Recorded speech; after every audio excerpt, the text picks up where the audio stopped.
So you want me up front? Yes, sir. I'll give you a little takeaway information. Thank you. That'll basically go over everything we're going to say here today. This helps you keep it straight after I leave. Yeah, thank you. So, If you don't mind, state your name and... absolutely. And we get to the mic so they'll hear me online there. So I'm Greg Jones. I'm with Southern Indiana Development Commission. We're a regional planning commission covering Davies Green, Knox, Martin, and Lawrence County. So what am I doing way over here in Washington County?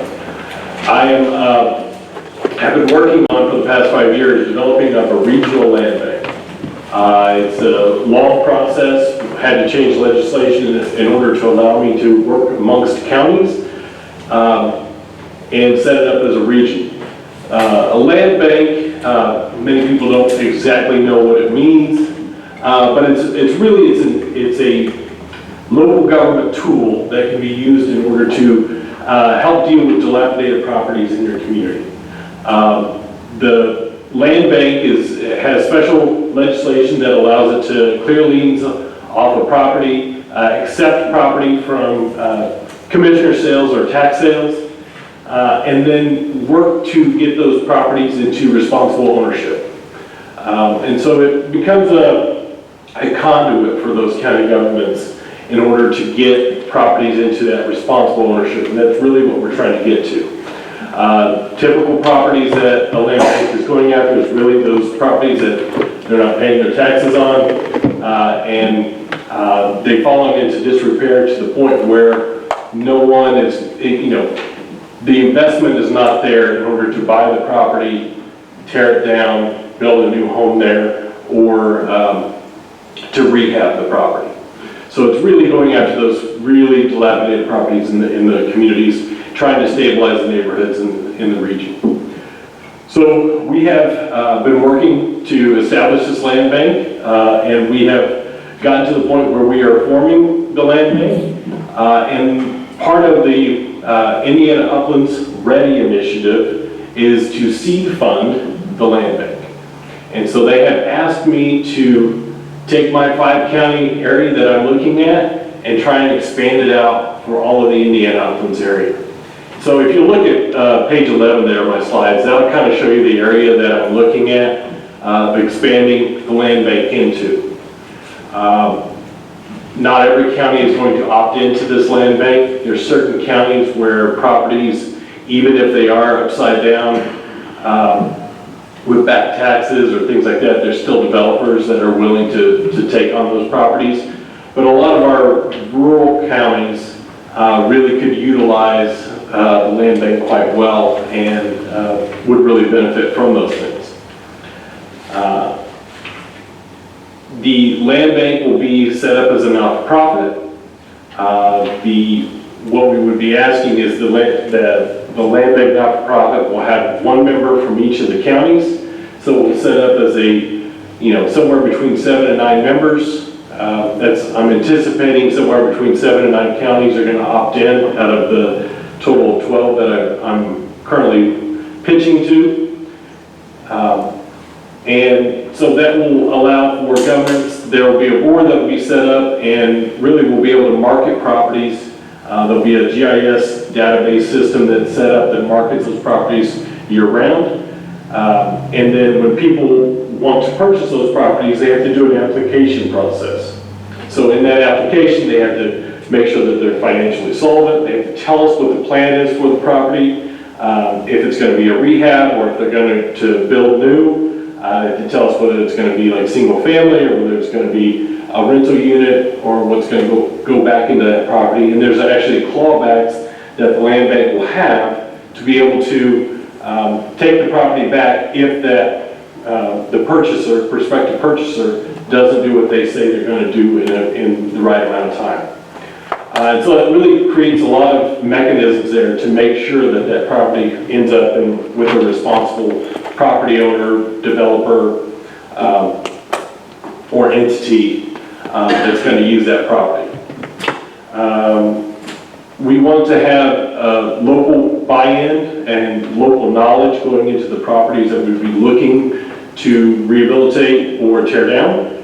And so we would ask that there be a local committee set up that would review properties that would go on the tax sale, properties that would go on that would be after the commissioner sale, to review those properties and advise the land bank on which properties that they would want us to target.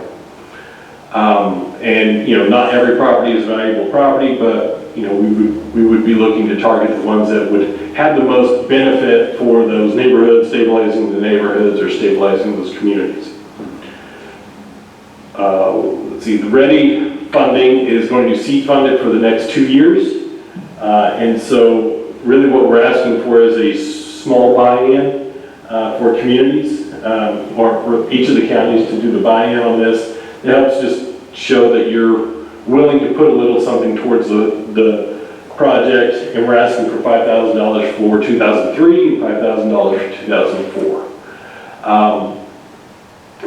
You know, you opt in through a resolution, and we can get you the resolution on that, but we don't want to hand that out resolution yet until we know generally whether the counties are on board for it. That way we're not changing the board numbers throughout the process of passing those resolutions.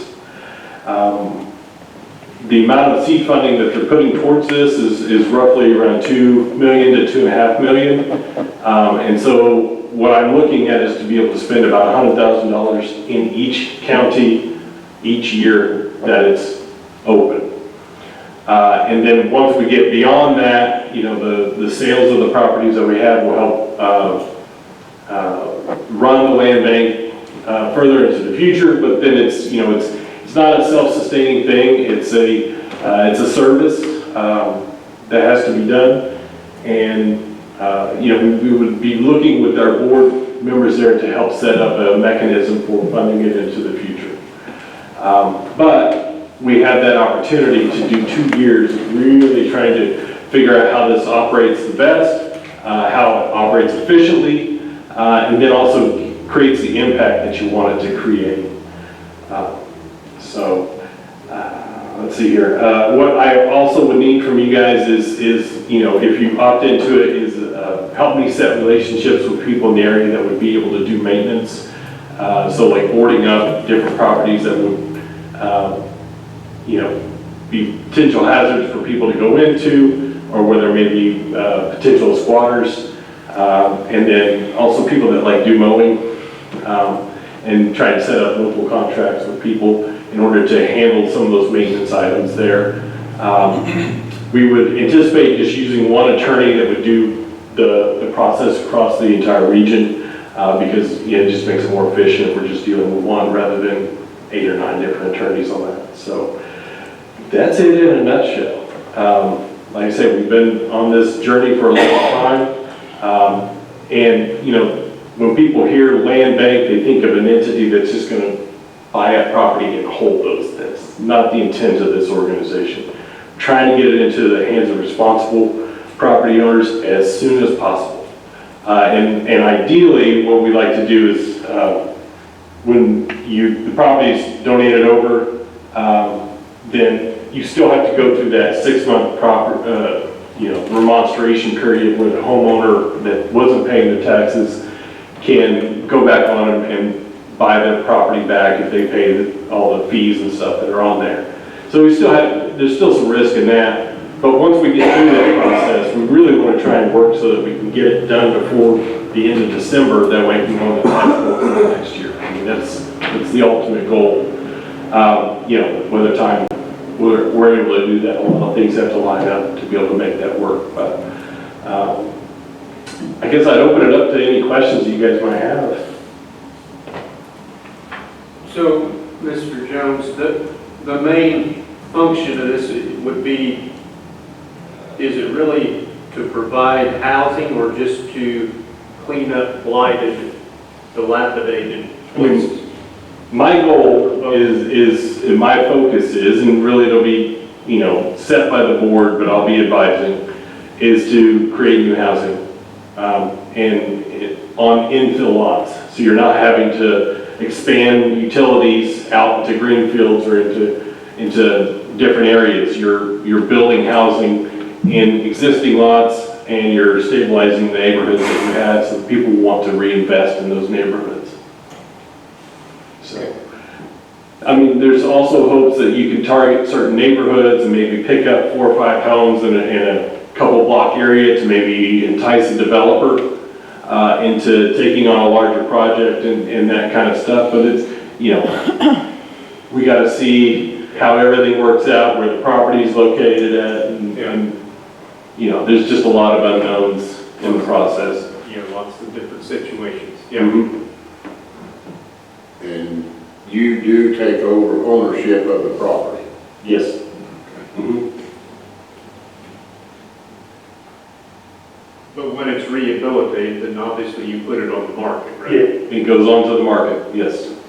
So we'll use an inspector that'll go into each of the properties and give us an evaluation of whether they think it can be salvaged or not. I mean, I don't want to go into a situation where I'm removing historical homes or things like that. I really want to, you know, if we can rehab the homes or find someone that's willing to rehab the home, I think that's a first priority. But if not, and my inspector will kind of tell me that, then we'll go about removing it and then trying to set it back out on the market so it's not just a side yard, if there's enough space to put it into a new construction.